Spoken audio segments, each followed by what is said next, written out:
poems, and then in Bengali, Bangla Amar Mati Amar Ma Tai Banglaয় লিখি। তো আজকে আমি যেটা পরিবেশন করব, that's from my English translation of this Mallika Senguptaর অত্যন্ত বিখ্যাত একটি উপন্যাস কবির বৌঠান। I had the honor and privilege to translate it into English 3 years back. So ওখান থেকে রবীন্দ্রনাথ এবং রবীন্দ্রনাথের মায়ের একটা ছোট্ট জায়গা আমি পাঠ করব, আর তার আগে রবীন্দ্রনাথের নিজের অন রিমেম্বারিং হিজ মাদার এই শিরোনামে একটি কবিতা দিয়ে শুরু করছি। আর রবীন্দ্রনাথ, আমরা অনেকেই জানি যে রবীন্দ্রনাথের মা তার 13 বছর বয়সে মারা যান একটা দুরারোগ্য অসুখে, and he was not fortunate enough to get the affection and love of his mother for a long time. কিন্তু ওনার মানস পটে সেটা ওনার মায়ের একটা ছবি আঁকা ছিল, এবং সেটা দিয়ে মল্লিকাদির অদ্ভুত সুন্দর লেখনীতে ওনার এবং ওনার মায়ের একটা কাল্পনিক কনভারসেশন ছিল। সেই জায়গাটা এবং রবীন্দ্রনাথের কবিতা ওনার মাকে মনে করে। So I begin my presentation. Rabindranath Tagore on remembering his mother. I cannot remember my mother. Only sometime in the midst of my play, a tune seems to hover over my playthings. The tune of some song that she used to hum while rocking my cradle. I cannot remember my mother, but when, in the early autumn morning, the smell of the shuli flowers floats in the air, the scent of the morning service in the temple comes to me as the scent of my mother. I cannot remember my mother. Only when, from my bedroom window, I send my eyes into the blue of the distant sky, I feel that the stillness of my mother's gaze on my face has spread all over the sky. The next part is Ma or Robi, the very young Rabindranath and his mother Sarada Sundori. It was the start of the winter season in Bengal, and Sarada Sundori's pain worsened.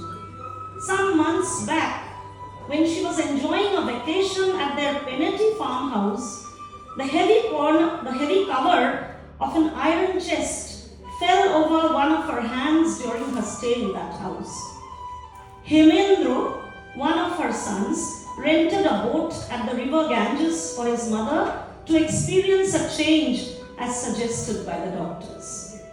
But now, her husband Rabindranath was back to Jorashako with their youngest son Robi, with whom he had been to the Himalayas. Their reunion at the 3rd floor of the mansion in her own chamber filled her eyes with tears of gratitude. With the presence of her husband, Sarada felt a new spurt of life. Her pain was still persistent, but her strength to tolerate that pain increased manifold. Robi was back with his father from his Himalaya trip. The young Robi looked big and mature. One day, Sarada Sundori summoned Robi to her chamber to listen to his stories of the mountains. Quite magically, the closed doors of the inner quarters had opened to Robi, welcoming him with open arms. It seemed as if Robi was the open page of an enchanting travelogue. Sarada: Robi, did your Baba Moshai eat properly all these days, while both of you were roaming around the mountains? Robi, speaking to himself: my mother didn't inquire about my own eating and nutrition, but only about my father's. But why is my heart brimming with joy that she called me to listen to my tales? Robi to his mother: You know, Ma, every morning we used to fill our stomachs with roti and milk just before going out for our expeditions in the mountains, riding on the horseback. What spectacular beauty it is, Ma. I can't explain it. One has to see it for once. When I grow older, I will take you there, Ma. Sarada. Alas, my son, would I live till that long? Robi, hugging his mother in desperation. Where will you go, Ma? I won't let you go anywhere. You will see. I will be a grown-up man very, very soon. Sarada. But you know, I'm very ill these days. Perhaps I can't stay with you for long. Robi, live with your Baba Moshai always, the way you did. It will do you good. You will grow up as big as a mountain. Robi, no, Ma, you will live. All my childhood, I wasn't allowed to come close to you.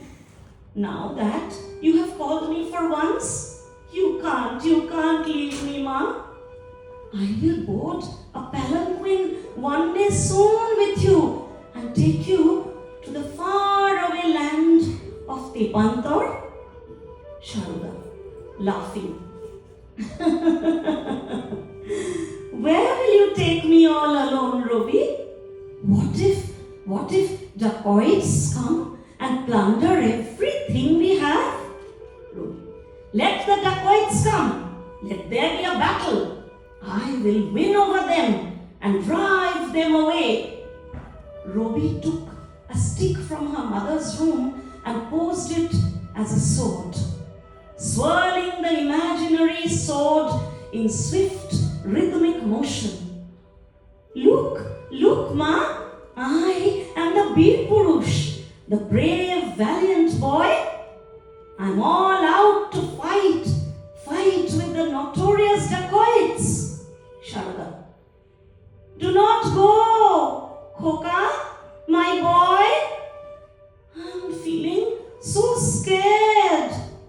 Why would you risk your life, Khoka, fighting with so many dangerous souls?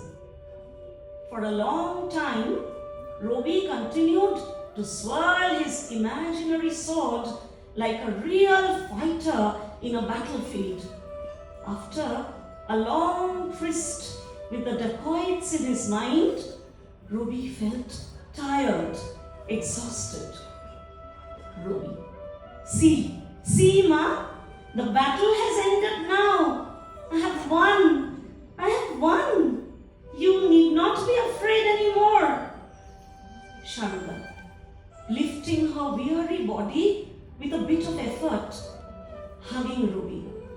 Thank God, my Khoka was there in the battlefield. Else, who knows what a disaster would have happened?